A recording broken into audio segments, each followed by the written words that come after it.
Welcome to the Unapologetic Vixen podcast, Owning Pleasure as a Black Woman. I'm Natasha, a licensed sex therapist and certified sex and intimacy coach, on a mission to empower Black women to choose a life of pleasure, not just today, but every day. There is nothing more powerful than a Black woman that authentically owns her pleasure and sensuality. So sit back, relax, and enjoy the gems. Hello. Thank you for tuning in to another episode of the Unapologetic Vixen podcast, Owning Pleasure as a Black Woman. I am not going to take up too much time with this introduction. I'm super excited for you to be tuning in. If you are new, hey. And if you've been listening and tuning in, thank you so much. Welcome back. Today's episode is an interview with Sheena. So Sheena is another co-facilitator on the Journey to Juicy retreat that is being hosted in Tulum, Mexico. Let me share a little bit about her. Sheena's on a mission to create supportive, safe spaces for driven Black women who are in pursuit of a dream so they may create a joyful and fulfilling life. She believes too often Black women's happiness, safety, and growth are overlooked or downright denied in order to keep others safe. She believes when you're living in the future while in pursuit of your dream, you're not appreciative or grateful or present in the now, which can result in feeling unhappy, burnt out, unfulfilled, and unappreciated. In 2019, Sheena made the decision to study the science and art of joy and only pursue things that brought light into her life. And then everything changed. So I am super excited to bring her into your ears, into your life, and hopefully you will find one action step to take today. And hopefully you'll be joining us on the Journey to Juicy retreat in Tulum, Mexico in November. So welcome to the podcast, Sheena. How are you? I'm doing great. How are you? I'm so excited to be here. Good. And I'm excited to have you because I absolutely love what you do. And it just fits perfectly into like the vision that I have. But before we go any further, just introduce yourself, who you are, and like how you be helping people in these streets. Oh, who am I? I am Sheena Roberts, otherwise known as the Joy Curator. And I basically help ambitious and driven women actually create a life of joy and abundance. The Joy Curator. How did you come up with that name? Long story short, I'd say probably 2019, I left a job because I was absolutely miserable. I did all the things. I got the degrees, I got the job, I got the money, and I found myself to be in a position where I was just so dissatisfied with life. And I was like, why, what the hell is going on? Why is it that I'm doing all the things and getting all the degrees, got the title, got the money, and I'm still sitting here miserable? So I left a really toxic work environment. I had nothing to go off of. I had no job until a lot of people don't know that I was actually like door dashing and doing Postmates and Instacarts just to kind of make ends meet. But I really put it out there in the atmosphere like, I need something different because what I've been doing and what I've been told is the right way to live a healthy life is not working for me. So universe, have your way. And in that time, I really started studying like the science of joy, right? Because I'm a biology major. So I wanted to get away from the gray of what joy means and happiness and all that stuff. And I started to look at what it meant universally, globally, scientifically. And then I took the things that I learned and I applied it to my life. And immediately started to see my life improve. I was getting job offers that was making twice as much as I made of the job that I left. I left out of healthcare right before the pandemic started and was in consulting and was like in a nice cushy job, while we were going through the craze of the pandemic. It is nothing but God. And so I started collecting different things that brought me joy. And in turn, when I started feeling good, all the good things started coming to me. Absolutely. So I'm a Absolutely. collector of all things joy. So I call myself the joy curator because I collect all this helpful information and I like to share it with my audience.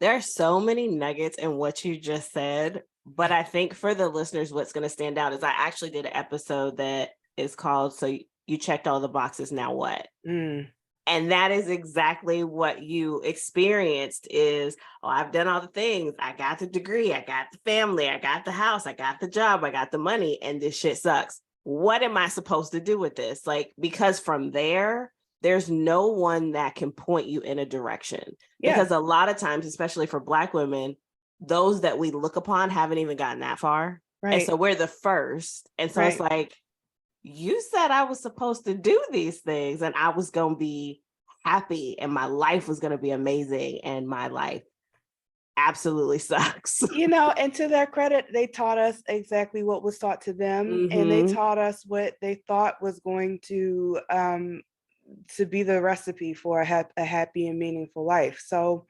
I was a first generation college graduate in my family.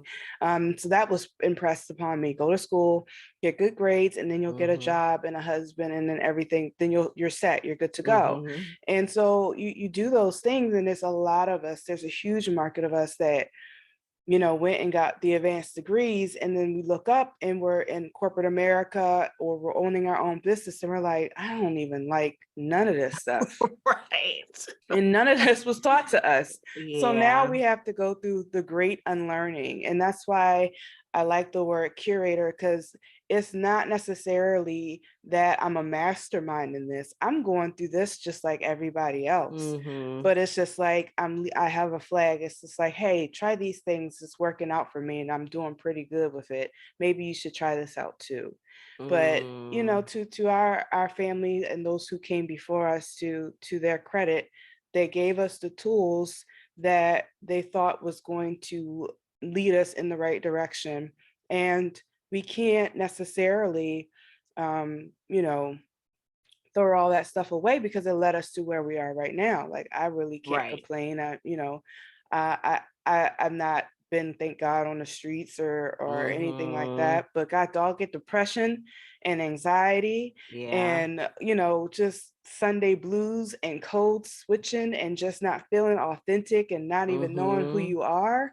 My God, that's heavy. It is. And It absolutely is. yeah, and it's one of those things that adds to the hardship and the misery. And we don't have, a lot of examples of what it means not to do that, to turn around and to, defy the status quo and go after what it is that feels right to you. Mm-hmm. So I know something that always comes up with my clients is I want to be happy. I want to be happy. I want to have a happy life. I just want to wake up and be happy. And I always have to explain to them, let's not put all our eggs in the happy basket because happy is very situational. Let's go more towards joy, peace, contentment. Can Mhm. you explain a little bit about the difference between joy and happiness so that it makes sense? So that the goal, I mean, we would love to be happy, but Mhm. that's not the end goal because that's going to go away. Yeah. And that's exactly, I mean, that's it in a nutshell, right? When you say happy, be careful what you wish for. When you say, I want to be happy, happy is associated with a situation, an external situation that's occurring outside of you. Mm-hmm. Oh, I received the gift, I'm happy. It's Yeah. that type of reward response that you get, that goes away and it's necessary. It's tied to something outside of yourself. Mm-hmm. Whereas joy is something that is within you. It's something that is intentional. You do have happiness a part of joy, but Mm-hmm. when you are experiencing joy, it is a psychosomatic response.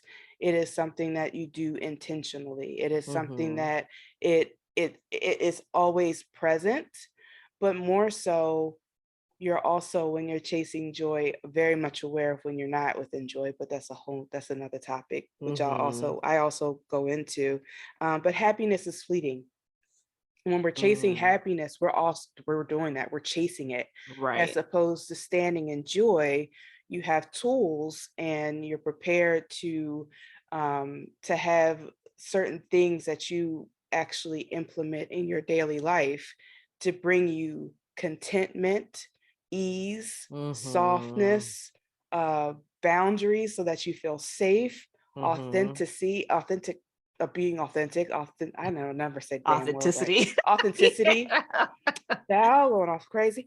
But all those things all encompass of what it means to be joy, to be in joy, as Mm-hmm. opposed to be happy. Mm-hmm.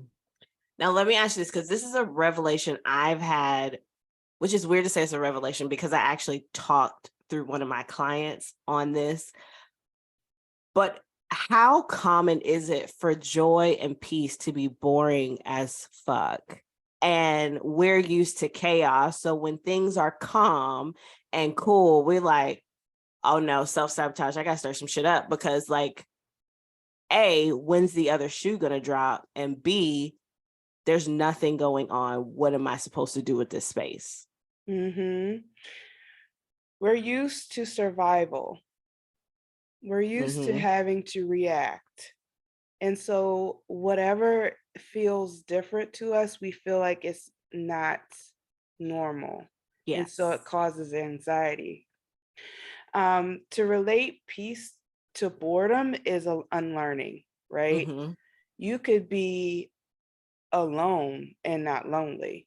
I'm often alone, but Absolutely. I am never lonely. Mm-hmm. So it's a mind shift that we have to do. And if you are in fact bored, then that's a different thing of saying, I am really bored right now. And then do the things that actually excite you because we need that as well. Mm-hmm. But to equate peace to boredom is a mindset shift that is another unlearning that we have to intentionally work through because it's a reaction based upon generations of trauma that we Right. haven't even experienced. Mm-hmm. And so we don't understand that, right? We don't understand that how you're reacting right now to feeling like this is Mm-hmm. a peaceful place in my life. When is the other shoe going to fall? Right. Doesn't mean if something happened to you and Timmy in the 7th grade or your upbringing with your parents could have been great. You could have had this reaction from Ida Mae, born in 1913, that you Yeah, never met before, absolutely. due to epigenetics that has come through your Mm-hmm. bloodline. And now you have this fear of, this is too peaceful. There's something Mm-hmm. must be wrong. I need to shake some stuff up. Mm. I've been trying to tell you. There's nothing that you haven't said that I haven't said, but I think they need to hear it from someone else sometimes. Like, they need to hear it multiple times In different ways, in right? different ways so that Yeah. they can do the thing. So, Hmm. how do you bring joy into your life when you have no clue what that feels like? So I think for me, throughout my journey, when people tell me, well, what does it feel like? I would get so pissed off because if I knew what it felt like, I would be feeling it. Right. And so Hmm. I'm a thinker. Like, I'm a logical thinker. Give me the list, tell me what to do. And so when someone says, feel something, I was at a loss of words. Of course, I understand it now because I've had situations. I've created situations where I can feel joy, I can feel pleasure, I can feel peace. Like, I know what that feels like now. But for someone that has no clue what joy feels like, how do they start going in that direction? Or what's the first 1, 2, 3 that they can do? Mm. Well, that's where it's intentional, right? Because you don't necessarily, you have to, if it's something that you want to know what it feels like, you have to actually be cognizant of it. Mm-hmm. Do something that you enjoy. If you enjoy traveling, actually start to savor it and then notice how you feel. Notice what it is about it that makes you feel this kind of way. So, for instance, Mm-hmm. if you are someone who enjoys shopping, if that's something that, um me, for instance, baby, I could be in the mall and space and time is gone. Have no idea. I was in the mall for 5 hours, would not have known because I'm doing something that I enjoy. There's Mm-hmm. no concept of time. Some people, that's DJing or listening to music or Mm-hmm. dancing, or for me it's dancing. I could dance for hours and have no concept for space and time. How you feel in that moment is you enjoy. That is you enjoying the moment. Now you take Mm. that feeling and then you work your way backwards of saying, okay, I know I can't be dancing all day. Well, you could if that's what your occupation is. But I know that I cannot be traveling all day and sitting beachfront all day. How can I implement and put little things in my life to make me feel this sort of feeling every day, intentionally, if we can? Mm. I love that. And I think one of the things that I always tell my clients when they're like, well, what do I do? What do I like? How do I feel that?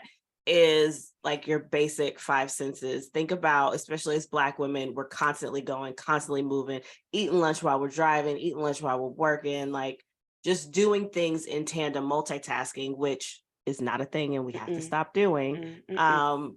I always say go back to the basics, something as simple as sitting and eating quietly and chewing 20 times and actually tasting what you're eating and not just scarfing it down, or sitting and listening to the rain and paying attention to what it sounds like when it starts. I love the smell of rain. I can smell it coming before it gets to us, and I will sit outside in weird anticipation waiting for the rain to come because I can smell it or I can see it a couple houses down. That's like my favorite, watching it come to us. And somebody listen and be like, so you outside just waiting for the rain? Yes, like it's small, but I love it. Like I absolutely love it. It brings me joy, this weird excitement of it's coming. It's Mm-hmm, coming. I mm-hmm, smell it. And mm-hmm, so a lot of times, people go to the extreme, like, okay, I want to travel and I want to buy a boat and all mm-hmm, of this. mm-hmm. And they completely dismiss the basic things that they could be doing that cost absolutely no money. Right, because once you start doing the things that cost you no money, now those things come real quick. That boat will come real Mm. quick. That house will come real quick. I'm a living, breathing, testifying witness. That once you start doing those things every day, you start vibrating at a higher frequency, positive. You're met with the things that are within that same frequency. So Mm-hmm. once you're starting to, and not to be so woo-woo with it, I have yet to find the scientific terminology, but energy is never created or destroyed, and like Mm-hmm. attracts like. So if you're like a science nerd like me, you know exactly what I'm saying right now. But like attracts like, meaning if you are in a positive space, you're going to attract, positive things. You're going to Mm-hmm. notice kids coming up to you more, like little, like kids that are like toddlers. They'll Mm-hmm. be more at peace with you. Really? Dogs and animals, like you see how like the Disney princesses are singing in the forest, and like, Sing it to the birds. birds will come and land on their hands and stuff like that. But no, it's really, animals are attracted to those that is at a higher frequency. So when you are operating at a higher frequency, you'll notice like dogs will come to you, cats Oh, and stuff, and birds will be okay around your home and stuff like that. You'll notice that type of stuff that's probably why my dog should be following me everywhere. everywhere. And I never even thought about, They pick up on that stuff. stop following me, stop hmm stealing my energy. So how do you, because bad days come, that is inevitable. We cannot shake that. Bad things happen, bad days come. How do you shift back into your joy when you have a bad day? Don't force it. What does that Don't mean? force it. Um, the more, if you are in a space, the easiest thing I would say is I'm about ease, right? So I try not to go too much against the grain. Mm-hmm. As being a woman, I have, and especially in corporate America, I'm gonna have times in my life or in my month where I am not feeling up to par. I am not in my best spirits. I battle anxiety and depression. And so when I'm in those space, it's best to be neutral. Mm-hmm. Understand that this is a space that you're going through right now, and then take priority is to take care of yourself and take care of your mental health. Slow down on Mm-hmm. the goal setting. Okay? If you cannot work on a goal, give yourself permission to say that's okay, because you're going to have another period where you're going to be super proactive and super productive. Don't force yourself to feel joy. If as much as as much as you can, try to be in a neutral space of saying, okay, I'm here now. Don't let it consume you, but just understand, like, this is just one of those days where it's just a icky day. Give yourselves baths, take extra care of yourself. And I think this is one of the things that I realize as we're coming out of the winter, and I'm in Maryland. Wintertime is very hard for me. And I try to be extra super gracious with myself. And now, because I am creating my own business and I have a lot more flexibility with working from home with my corporate job, I'm able to, take extra care of myself in times of the year or times of the month where I notice where I'm not at my best, and mentally I just need to take extra special care of Sheena. So if we could remain in a neutral space as opposed to trying to force, like it's almost like it works in the opposite way of what you intended to do, right? So the more you try to chase joy, you might find yourself, baby, I'm gonna go ahead and testify. You might find yourself, participating in activities like increasing drinking or going out and doing risky behavior, because you're trying to force this feeling because you don't want to deal with the icky that you're feeling.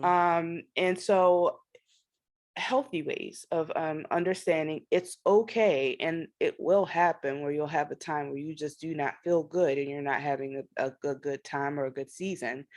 That's time for you to take care of yourself, to go within and really start to sow for the times where the seasons where you are feeling good, and that's when you could be productive and you have the energy to continue what it is that you're trying to pursue. The therapist in me is like, yes, the goals, yes. And it's interesting because, but then again, like, it goes back to being intentional. A lot of us, and I say us because it's a habit of mine, coming out of corporate and, only going into my third year of being a business owner, I still sometimes will get caught in the doing and not paying attention. So I noticed this year when the pollen comes in, because, I'm in Georgia, so I'm intentionally paying attention to the weather, because when the pollen hits, when it's snowing yellow, I'm not effective because it hits my body really, really bad. And normally I would try to force myself to do stuff, force myself to show up. And I said, I'm not doing that anymore. Like, I know it hits me. I know it's going to hit me hard. So I'm going to be down for a couple weeks in the beginning. And so I just move slow, and I don't schedule anything super where because my face is swollen and red and I'm sneezing and can't breathe and my eyes are watering. I pay attention to those shifts so that I can make sure that I'm more productive. I don't have any energy. And so we have to pay attention, but we can't pay attention if we're constantly doing something all the time. So I love just be gracious to yourself and give yourself what you need, and like, don't feel bad about it. I'm interested. How did you maneuver? Because you're a mom. How did you maneuver through getting into this space while being a mom and battling that mom guilt, or just the guilt in general of being selfish, quote unquote? Yeah, that's tough. And I get it. I get it. I am divorced. So, I co-parent with my ex-husband, and there are, times where I don't have my children with me. And so, I do try to schedule as much me time as I can during the times that I don't have my children. But you can't, if we say this all the time, you can't pour from an empty cup. Empty cup. So if there is, absolutely. and I'm raising a young woman, she's 13. And so I have to teach her about respecting her boundaries, understanding what her boundaries are, and being able to say, I need a timeout right now. And it has nothing to do with you or you as my child. It's just who I am as a person. Mm-hmm. And if mommy needs some time to herself, then mommy needs some time to herself, and then I'll be back to be the full mom that you need. But that's a balancing act as well, because it is a Mm-hmm. lot. You do have, the corporate job. You got to show up for that. Then if you're trying to be the entrepreneur, you got to make time for that, and then you got to make time for your homegirls and your friends, and then you want to Mm-hmm. be social, and you got to make time for yourself. But it's also, you got to show up to be a mother and to give your children the mothering aspect of you. And for me, that Mm-hmm. was trial and error. Mm-hmm. Um, Mm-hmm. as my kids are now a little older, they require, they can do certain things on their own. My children have social lives, and mostly Mm-hmm. it's just me running around being a mom Uber a lot. Right.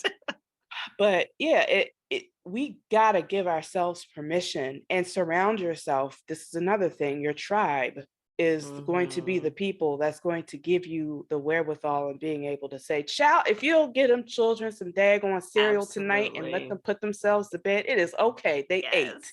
They got their Yes. iron, their calcium, and the folic acid. Put their behinds on movie and go to bed. Yeah. They're like, you know what, you're right. You're not going to be able to cook a full course meal, and that's okay. Who came Mm-hmm. up with this daggone picture per? I didn't get a manual. Did you get a manual at the hospital? Absolutely, I didn't absolutely get a not. manual. I'm still trying to ask my mama where hers is at because I We don't can't. have one. I'm I like, I'm just trying this mother can't. thing every day. I just try to raise responsible, healthy human beings, and I'm gonna do the best job that I can. And as long as my children know that I'm doing the best job that I can, then that's all that matters to me. Because at the end of the day, they're the end critic. I could care less what other people think, Mm-hmm. or whatever. Uh, this is just how I have been able to manage being a mom, as well as take care of me as a person, as a woman, and as a mom. Mm-hmm. I love that you bring your daughter into it Hmm. because that is really like, as I've come into like my purpose and what I'm doing with my business, I've recognized that what we do, and bringing you and Jasmine into this is not just about us. Like working with one woman means that she takes that energy and she shows it to her community. She shows it to her daughter, to her nieces, to her friends, to her mama, because mamas can shift too. Mhm. Mhm. And so then when it was pointed out to me, the ripple effect, Yep.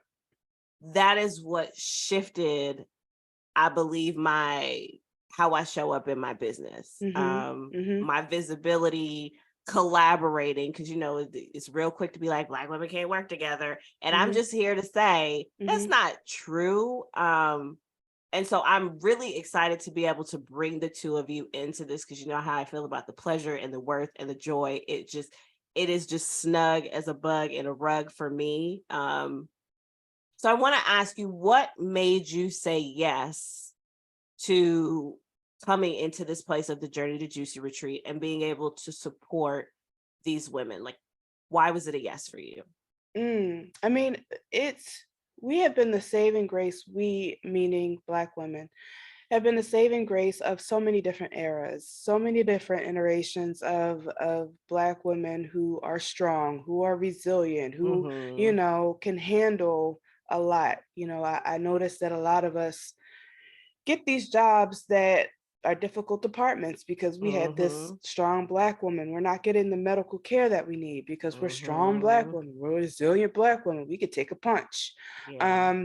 And so being around a community of women that says it's time for me to take care of me, Mm-hmm. because in order for us to as a community move to that next level, we got to nurture and love on each other. And Mm-hmm. it's funny how you explain that as you started to accept your calling into the where it is you are now and seeking pleasure and being intentional about pleasure, you actually are an example to other people, like your daughter, like your mother. I had the same Mm-hmm. situation where my daughter is watching how I interact with myself and with people. My mother is watching and has said, you know what, I did X, Y, and Z, and I am the happiest that I have ever been. And she is my biggest advocate. If you go on my Instagram page, my IG page now, she's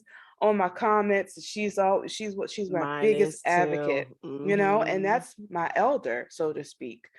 So it's just important for us. The magic is within when you touch and where one or two gather, the magic happens in the midst of them. And we have got to have a hold space for each other to do this type of learning, because it's not going to happen by osmosis. So when you talk about these three pillars, worth, joy, and pleasure, that's exactly what they are. They're pillars, because this all this fear mongering and everything that's happening in the world today that we've been through, and what they're forecasting that we're going through, it's like, if that's what you want your story to be, then that could be your story. But I've heard some people that do pretty well when, we're going through a financial crisis. So let's just go ahead, and I'm going to pick the story that I'm going to tell myself. And I want to be around a group of like-minded women so that we can be the authentic and safe space that we need in order to explore those parts of us, so that we can continue to learn and grow and evolve. And how will you be supporting those that attend the retreat? What sauce, what seasoning are you bringing to this experience? So I think the biggest thing for me is life design, almost taking it like you're an engineer, because that's basically how I came into this. It's like you take a prototype and you pivot, you work on this, you tweak that, you do transition that out of that and work, throw that prototype away. And I'm gonna keep working this prototype till it gets to where it is that I want. So when you're looking at ambitious women, right, you have all these goals, all these dreams, you're looking big picture, and you're not enjoying the moment so that you can get to the big picture, because it's actually not the destination, contrary to popular belief. The joy is not there. The joy is right here in the journey, not necessarily in the destination. Process. Absolutely. So, I mean, a lot of us right now, as you're pursuing your goals, we're feeling stuck, we're feeling overwhelmed, we're feeling unclear, we're feeling unsure. So what I plan on bringing into designing the life that you love and that you enjoy and that you don't need a vacation from, is finding out ways that you can live more intentionally, giving the tools that you need to put in your toolbox so that you can actually live joyfully, intentionally every single day. And as you discussed, it's not going to be every single day. What do you do in those icky times? How do you take care of yourself during those icky times? How do you carve out more time for rest and care and self-care of yourself? How do you do that? And then what is the mind shift? What is the mind junk that you need to get rid of in order to actually create real and lasting change? We are so driven, we have been driven by this purpose. Like, what is my purpose? And we want to tag it to something specific. And we tell ourselves all these different things because we are living in this land of our mind, myself included, of what my purpose is. I'm stuck. I don't even know. I want to be in my purpose. I want to be happy. So we're trying all these different things. But at the end of the day, you're just churning and you're burning yourself out in the process of what is your North Star. Right. Identify your North Star. It's not always logical. It doesn't always come from your head. It comes from your heart space. And we're going to do that during our retreat. That's so, like, even me, again, doing the work that I do, it still hits when you say it's not logical, because there is still that part of me that's like, everything has to be logical because there has to be answers. But it's interesting because when you say process, I also cringe because I hate process. Like, just get me there. And I've had to learn, and still am learning, to love the process, because though there are still pieces of the old me, I'm not going to be her again. And I will not have this process again, I will have another process. Well, that's why I call it a journey. I'm going to start using journey. I call it a journey. Process is so mechanical, I think. Yeah, systematic, like process and A, then there's B, then there's C. Oh, baby, this is a journey. You're going to go through hills, valleys, plains, terrains. But the goal is to not go back through them the same way that you came, right? So like you'll go through the valleys and the mountains and you'll have the storms. But for me, if you're doing it right, you should not be going through the same storm as the same person. As the same person. No. So how you approach it is very different. Very different. Even if it's the same, you're going to come to the same thing all the time because you're coming as an elevated self. But you have more tools, you have more support, you have more energy. You're not the same person. And so it's just going to look and it's going to feel very different. And that is what I wanted to birth with this retreat. It is not I'm going to reiterate this. This is not an escapism, because I recognize, let me escape my life. Let me, get cute for the gram. And then let me go home back into the same situation in the same space that I was. And that's not what this is. I have specifically handpicked the people to support, the attendees, because I know that this is going to be a transformation. You can't leave the same. The only reason you leave the same is because you dug your heels in the sand and said, I refuse to change, which if that's the case, then this is not the retreat for you. Because if you were to take just one thing out of anything that the three of us give you, that is significant change, right? Coming into this retreat with the thought process of, I just want the space. I want to have a conversation with Sheena for 30 minutes. And then I want to take 3 hours to go just sit and think about it and journal on it. And you have the space to do that, something that you can't do at home, to let it sink in and figure out what's my action steps to do this when I get home. Because you have to change, you got to change. I am super excited. I'm really excited to do this. I'm excited that you said yes. I'm excited that you're part of this bigger vision for me. And I would love for you to share what you have going on and how the listeners can find you. I always say stalk you because I'm a stalker. Stalk you. Me too. Work with you. How can they get into your world and your energy? Yeah, that's dope. Yeah. So right now I'm working on launching my podcast called Joy and Noir, all things joy for melanated humans. Hoping to launch that in the spring. So that's something I've been working really hard towards doing. And if you're interested in following my journey of my life design and how I'm creating a life of prosperity and abundance, you can follow me at, and this is interesting because I literally just changed my name today, but it is The Joy Curator, and that's curator with a K at Instagram. Ooh, and y'all, her page is, she be living her best life. You got the aesthetics and everything. I'm like, oh, she doing it over here with her videos. So I appreciate you so much. Thank you. I hope y'all enjoy. We got spots. Get your spots, because we're going to be doing the damn thing in Mexico in November. I'm excited. And thank you so much for providing this space. I'm so thankful. I know it's not a small thing to put something like this together. So thank you for giving us the space for transformation and elevation, because baby, it's time. It's time for us to thrive. Thank you. I'm still learning on taking compliments without blushing, y'all. Thank you. Thank you. Listen. This retreat is going to be fire. Like, I'm excited to learn from both Sheena and Jasmine.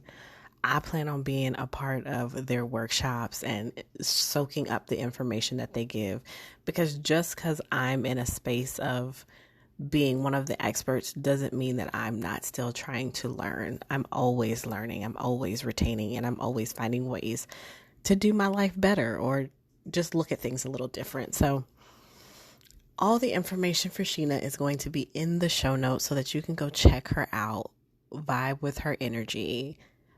And listen, when I say that her Instagram it's aesthetically pleasing, I mean it's aesthetically pleasing, okay? But I'm going to drop a link in the show notes on how you can connect with me. Just put in there that you are interested in the retreat or anything that may have resonated with you, anything that you're thinking about, any questions. I'm here to support you. Don't feel like you can't connect with me. Don't feel like you have to sit with some of these things on your own. Go to the show notes, click the link and apply. Go through the application just so that I can get some information, and then let's just chat and see what's next for you. And hopefully it is joining us in Mexico. So thank you so much for tuning in. Have a great day. Thank you for listening to the Unapologetic Vixen podcast, Owning Pleasure as a Black Woman. If you enjoyed this episode, leave a comment, and share with someone you know could use the space. If you're ready to tap into your pleasure, join the virtual Vixen Suite. It's a safe space for Black women to gain support and empowerment as they access pleasure, intimacy, and satisfying sex every day. And remember, pleasure is your right, boo.